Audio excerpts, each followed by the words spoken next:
Olá pessoal, bem-vindos para a nossa aula de inglês. Hoje é a aula 30, né? Então nós, como sempre, fazemos a correção do exercício da aula anterior no início da nossa aula.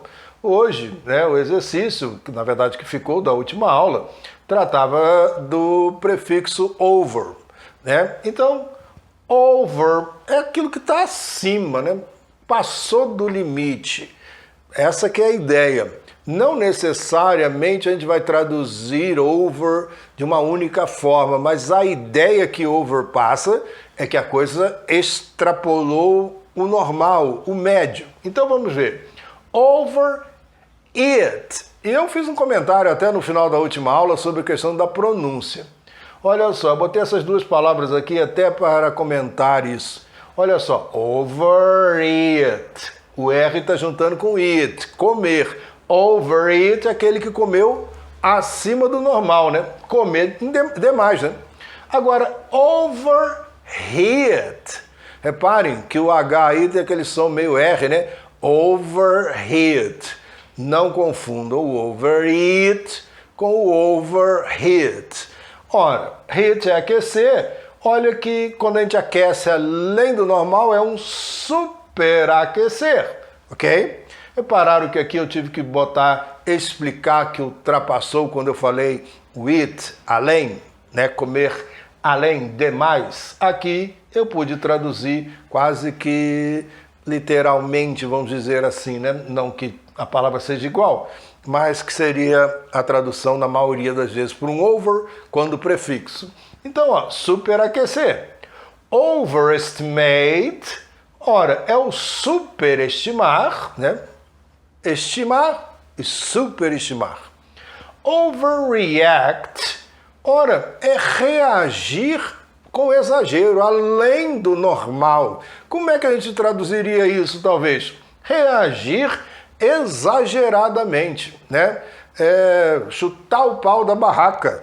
Assim, são reações fora do padrão. Como é que eu traduzo super reagir? Nunca vi um brasileiro falar que alguém super reagiu a algo. Então, cuidado, que o sufixo expressa uma ideia. A gente não necessariamente vai traduzir a palavra sempre da mesma maneira, mas a ideia é a mesma. Reagir, reagir além. Olha aqui, ó, overwork. Ora, alguém fala que o camarada super trabalhou no Brasil?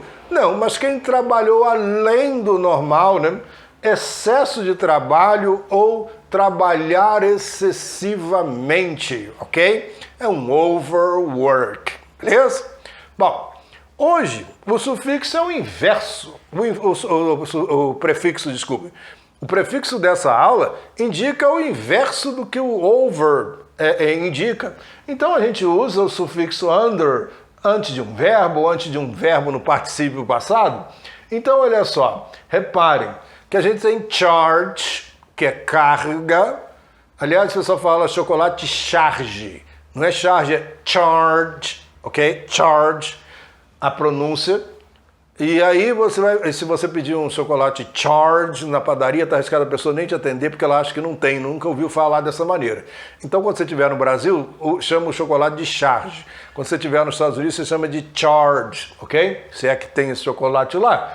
Mas quando eu boto undercharge, reparem, a carga está abaixo do normal, do padrão, ou seja, está sobrecarregado. Se existe o sobrecarregado, talvez tenha um sobrecarregado. E aí, ó, carga insuficiente, undercharge. Olha só, undercook. Cook é o que está cozido, né? E undercook é o que não foi cozido o bastante, ou seja, está mal cozido. Olha como a gente está trabalhando o sufixo não traduzido de uma forma só, mas a ideia que ele expressa, né? Underestimate, né? Ora, aquilo que está abaixo da estimativa, aquilo que está subestimado ou subestimar, se for verbo no infinitivo, o que está abaixo do que se estima, ok? Underestimate, beleza? Bom, como sempre, nossa aula eu coloco uma frasezinha aí para a gente pensar um pouquinho, e também o exercício da nossa próxima aula. E, logicamente, também temos a nossa parte de gramática, dando sequência hoje ainda aos plurais, os plurais irregulares. Mas vamos tentar olhar para essa frase aqui e observar uma coisa. To try to understand the difference between under and stand. Olha, tente entender a diferença entre under and stand. Under é o que está abaixo, né? Stand é permanecer em algum lugar, por exemplo, né? Ora, o que está abaixo e o que permanece, o que tem a ver com entender. Vocês conhecem o understand, que é o verbo entender, né? Ora, pense bem se tem alguma coisa a ver. Estar no mesmo lugar, né? Estar parado, né? Cheguei a um determinado ponto, estou abaixo dele, né? É understand, né? In understand, eu estou embaixo de uma posição, ou seja, acabei de perceber aquela coisa, ou seja, cheguei ao ponto, estou sobre ele, ou seja, tem algo de origem semântica igual, né? Apesar de a gente conhecer o under de uma maneira, o stand de outra, e conhecer o understand, se a gente analisar a origem da palavra, a gente vai acabar chegando à conclusão de que elas têm algo a ver uma com a outra. Então agora vamos ao nosso exercício. Eu deixei aí as seguintes palavras: underfed, underplay, underprivilege e understatement. Então, procurem o significado delas e nós faremos os comentários e as correções na nossa próxima aula. Agora, nós vamos aí dando sequência aos plurais, né? E agora já entramos na parte dos plurais irregulares, né? Parece que é pouca coisa quando a gente fala de plural, né? S, ES, IES, mas aí começam a aparecer os plurais irregulares. Lógico que eu não vou botar um monte de informação de uma mesma matéria numa mesma aula. E a aula de hoje talvez não seja nem difícil para vocês essa parte dos verbos irregulares. Plurais irregulares, 11. Já é a 11ª parte dos plurais. Palavras que terminam com man. Ora, man, man. Ora, a gente coloca no lugar do man, o man. Reparem que os britânicos falam man e man. E aí ninguém tem muita dificuldade quando ouve um britânico falando. Mas para o ouvido do brasileiro, essas pronúncias parecem iguais. Não é, tá? Se você prestar atenção, com A é man e com E você é anasalado, é man. Reparem, man, man, ok? Isso faz uma diferença danada para o ouvido de quem tem ouvido bom. Para quem não tem ouvido bom, não dá para perceber muito bem. Aí o que ocorre? Quando você quer saber se o troço está no plural ou no singular, normalmente isso é um substantivo, né? Você vai ver que isso aí está fazendo plural, ou seja, substantivo que vai para o plural.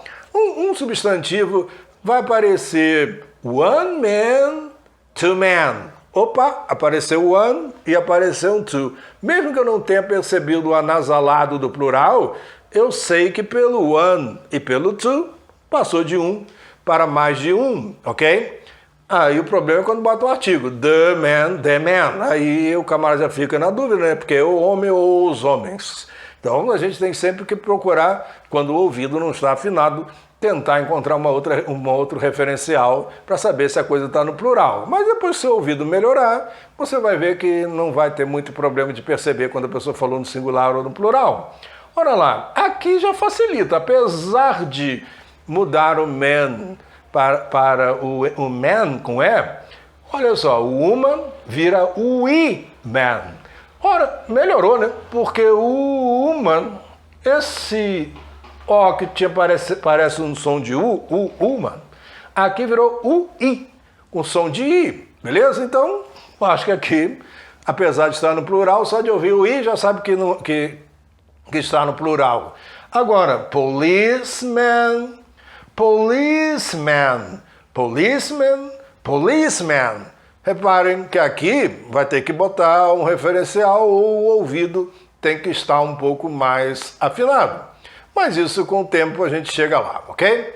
Então, pessoal, espero que vocês tenham gostado e até a nossa próxima aula.